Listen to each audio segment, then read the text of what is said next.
What's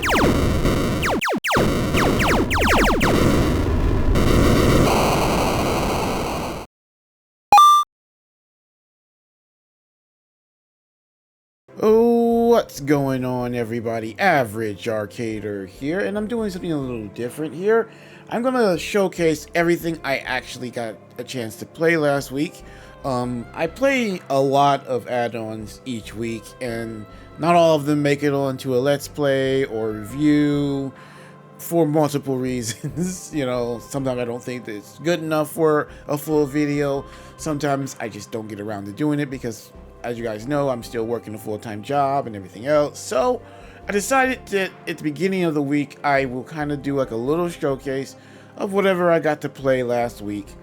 So you guys can see, and I can quickly give you guys my opinion. Let's start with Portable Bases. Okay, welcome to Portable Bases. This is by Pixelbister. Pixelbister is actually a really good studio. These are the fine people who made the Advanced Dragon add-ons. Some of my favorites. In this, it specializes in giving you a nice selection of bases that you craft, but you can take with you once you're done using them. They are kind of all are set up for you to be able to use on the go. Most of them have workstations, but as you can see, there are some little flaws depending on where you make them that can come in and affect them. This is the Modern House one. See if we can get to another one. I've pretty much made them all not too far from one another.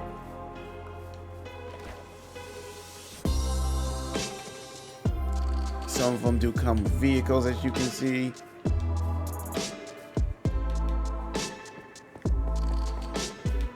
And the cool thing is, so you have it set up, then you can come down here to this. This will always be there for you to pick up. Boom. Your gun, then you can replace it anywhere you want. Some of them will take a little while to craft. If you're playing a survival run, some of them you can craft pretty much right away. They only require a few things. Like this one was like a couple mushrooms, some wood, I think a furnace. They're not too complicated to build. And like I said, it's fun. Again, I think the only thing I would say negative about this is these are all really cool. I love things like this. I'm working on a video where I go into more detail about what I feel stuff like this needs, but my biggest critique with stuff like this is that you cannot add it to a custom world. Most of these, pretty much almost all of these type of things that I have played, you can't add them to a custom world. They're strictly for the custom maps the seeds that they've already chosen for you to use them on. This is because of everything they need to add to get them working. It's hard to transfer it to where you can just put it on any world, but it's not impossible. It's just something that's not easy to do on the fly. But I really wish more studios would focus on doing that, adding some of these cool things, but then I can add it to my custom world and keep on going. Still something they're working on. Hopefully we can start seeing more of it in the future. But I just right now just taking you through a couple of the different bases. Like I said, some of them are themed. So this one right here is Nether themed, and yes, you can put this in the Nether. So if you were to get this and do like a survival run on it, you could take this base and put it in the Nether. So you have yourself a little Nether base. Like I said, most of them have everything you need in it. It has all the different workstations. Some of them have portals, Nether portals. Some of them don't, but again, some of them are just for, hey, I need to get something going. You have a couple real quick ones that literally take a little bit of wood and stone and whatnot, and boom, you're good. Some of them, as you can see, are quite big.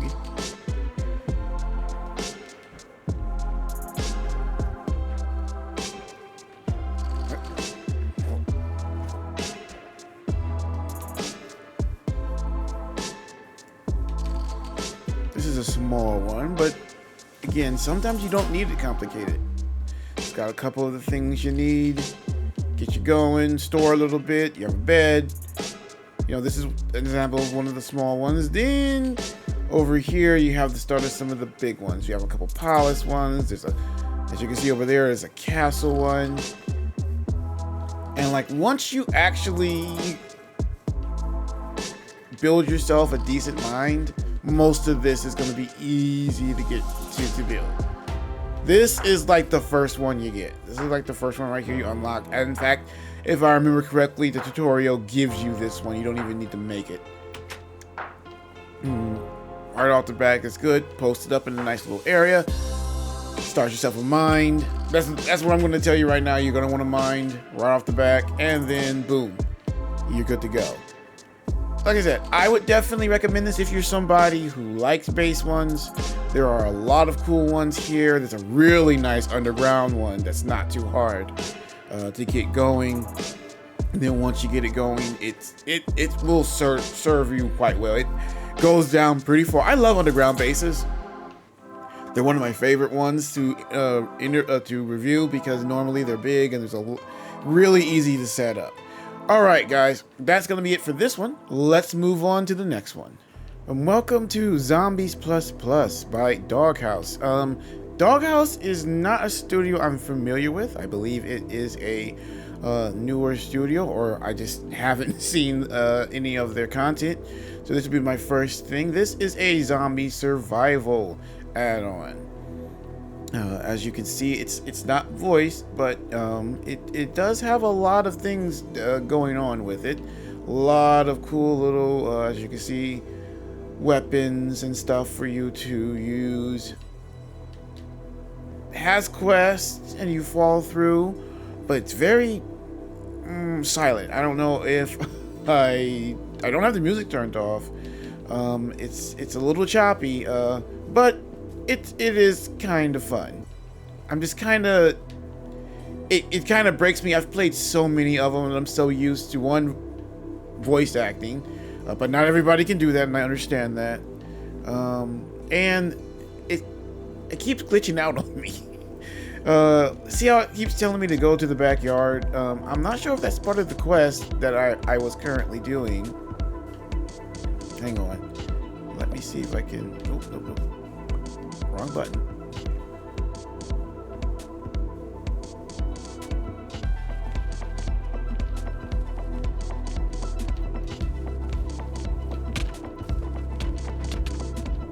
It does have custom-made mobs, which is I like the death animation. It is pretty cool.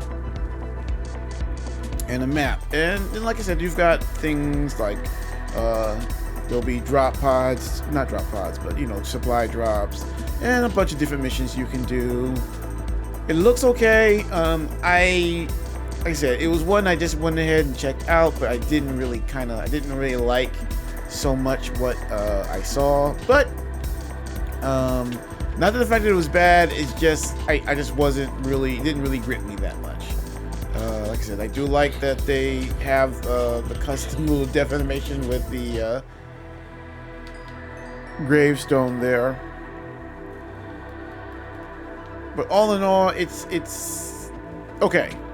Like I said, if you're looking for another quick little zombie thing to check out, I would check it out. It wasn't too expensive, which is why I would say if you want to quickly check it out, you would. But there are definitely better zombie adventure ones out there. It wouldn't be too much for you to just skip this one if you didn't want to. Like I said, the quests are okay, but they're kind of, some of them are, you're gonna have to figure out where you need to go. There's kind of, sometimes there are map markers. Like I said, it kind of glitches out on me a little bit. I have restarted it several times, and like I said, it does get kind of hard to figure out sometimes where you need to go or what you need to do, because you can miss it if you're not exactly 100% paying attention. You could be in the middle of fighting something, and then the next thing you know, you've missed the text chat. And if you're like me, constantly switching back and forth and turning things on and off, You will straight up miss things. But again, not a bad game. I would just say it would need some tweaking, for me to say yes, definitely check it out. Like I said, not I'll keep my eye on the Doghouse. Again, I'm not familiar with them, but like I said, this wasn't a bad attempt. It just wasn't something for me. I've definitely played better. All right, let's move on to the next thing. Okay, welcome to Bowling by Norville. Now, this actually is something that they had in this here City Fun, one of their things. I actually did have a Let's Play on this. It was actually pretty fun. The very well built city, as you can see. But for this one, a lot of people liked the little bowling game that they had. So they kind of gave you an option now to buy it by itself. It's like $1. It's like $1 in Minecraft coin. And it's an actual functioning little bowling game. It's really cool. It sets up, you pick it up, it lets you know what lane did what. The only thing is you would have to keep, just have your own little scoreboard and have your friends come on with you. You guys can each get your lanes. Then somebody would have to keep score to let you know who won. And then you're good to go. Like I said, it's fun. I kind of like this. I wish there were more actual playable regular sports games. I would definitely love for them to expand on this and have like a full-fledged bowling game that calculates each time you roll, because you're supposed to have two. You're supposed to roll 2 times for each time it's your turn, unless you get a strike right off the bat. Then the strike, spares, keeping a track of all that would be cool. I know they could build a system that does that. It would probably take a little bit, but I know that the talented people that work in this marketplace could do something like that. Some of the games I've played do way more. So I'm like, I know you guys could I know someone could figure out a way to do a full-fledged bowling game. Maybe even add like unique abilities and stuff like that, like certain special balls or special rolls. I think it would be cool. Again, it's like 99 cents. 99 is like $1 worth of Minecraft coin. So if you want to just have a little fun game with friends, and you don't want to have to buy the full City Fun add-on to do it, which there are other mini games on that. I would say either pick up City Fun, but if you don't, this one's only $1. I would say do that if you want to have some fun with friends. There's also a little bit of advertisement for some of their other stuff, mostly City Fun here. Like you can still drive these vehicles. There's a little road that goes around. So it's a little cool. It's nothing big. It doesn't go that far. You could turn this into a regular survival map, but for the most part, it's just showcasing this fun little bowling game. And I would say, if you're someone like me, I did like this and have fun. I definitely hope that we might see a full-fledged standalone bowling game one day. You never know. These studios are coming up with a lot of cool stuff now on the marketplace, so we never know if we might see that. All right, guys, let me go over the last thing. And last but certainly not least, Angry Dragon by Shapescape. This was fun. I definitely had fun with this one. Let's see. I wanted to try out. This is the Cloud Dragon, Fire Dragon, Cave Dragon. There we go. Wait, no. It should have been the Young Cave Dragon. There we go. Let's try out the Young Cave Dragon. This was fun. You have little dragons that you can unlock. And did I unlock? Yeah, I unlocked these already. Let's go ahead and fly it and try this one. This is a roguelite, basically. You pick out the dragon you want. There's 3 types, but then you have a young version, an adult version, and then an ancient version. Each one unlocks more stuff as you go. Or at least more attacks. They get stronger, they get bigger. As you see, this is the full-grown Cloud Dragon, full-grown Fire Dragon, full-grown Cave Dragon, and when you do that, it unlocks another attack that you can use. Wait. Let me go back. I was about to try to play it. Young Dragon. There we go. Start. I had fun with that. I like Road Dragon. I mean, I like roguelikes, and I love dragons. Dragon add-ons are always fun to play, especially when they're well done. This one is. Again, during my Let's Play, if you were watching that first episode, which is I had fun. Only thing I would request is more. I like add-ons where your complaint isn't that it's bad. Your complaint is I want more. I want to be in this more. You know.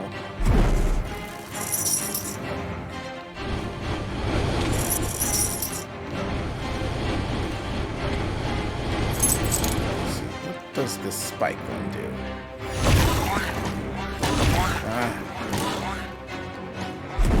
So all of them have the 3 different types. You have the projectile one like this.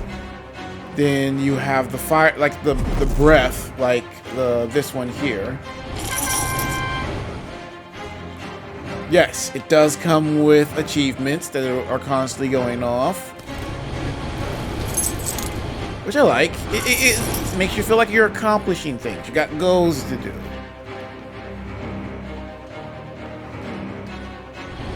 You're not just endlessly doing the same thing over and over again and nothing's happening.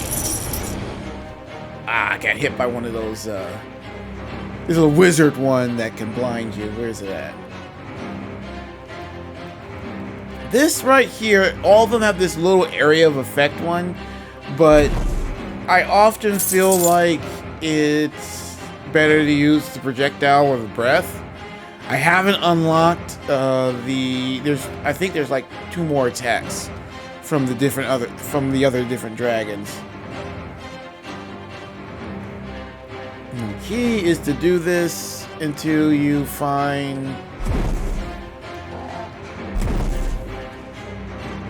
yeah, there he is, the boss. The one with the star over his head.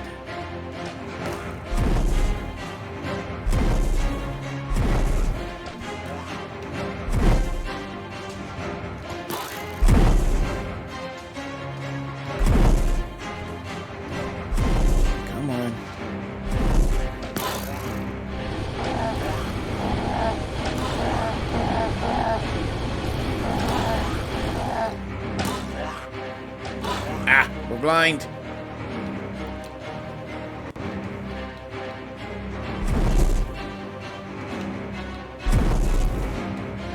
I also like how pretty much everything is destructible. There he goes. Boss is down. Now we can take out any other stragglers if we like. The more we take out, the more gold we get, so. But let's go ahead and move on to the next level.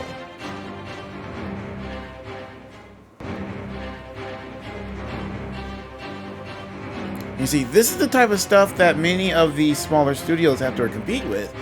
A lot of us are getting to the point now where this is the type of thing we're looking for. We're not looking for small little maps or, you know, custom spawns that much anymore. We'd love to see more stuff like this. Granted, though, this type of stuff takes longer to make. It's not easy. There's a lot going on in these things to get these to work like this. So it's better, it's just one of those things you gotta be patient.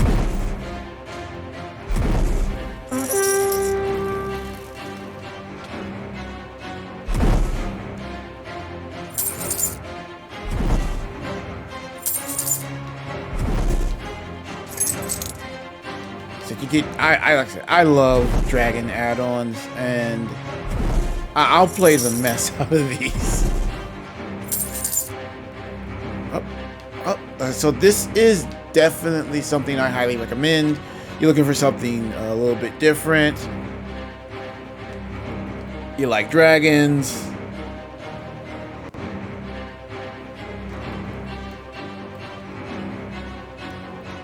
To the next level. I think it's a couple different maps that they cycle through. Each time you play through a different order of the maps. They're kind of randomly just placed.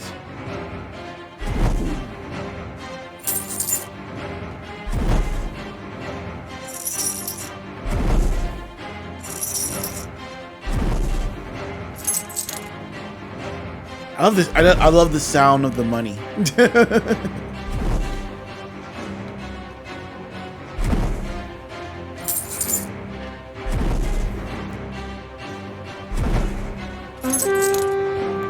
See, it's really easy to get through the levels because the real challenge is at the end of after you do what is it, like 5 maps, I think.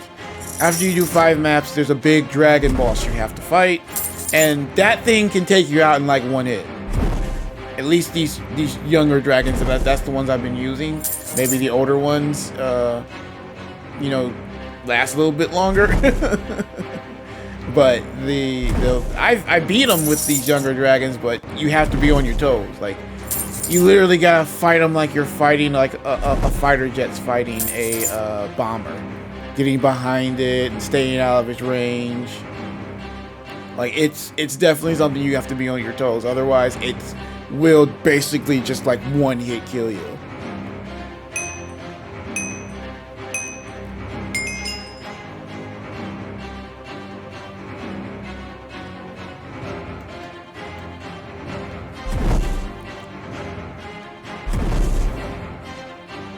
Come on.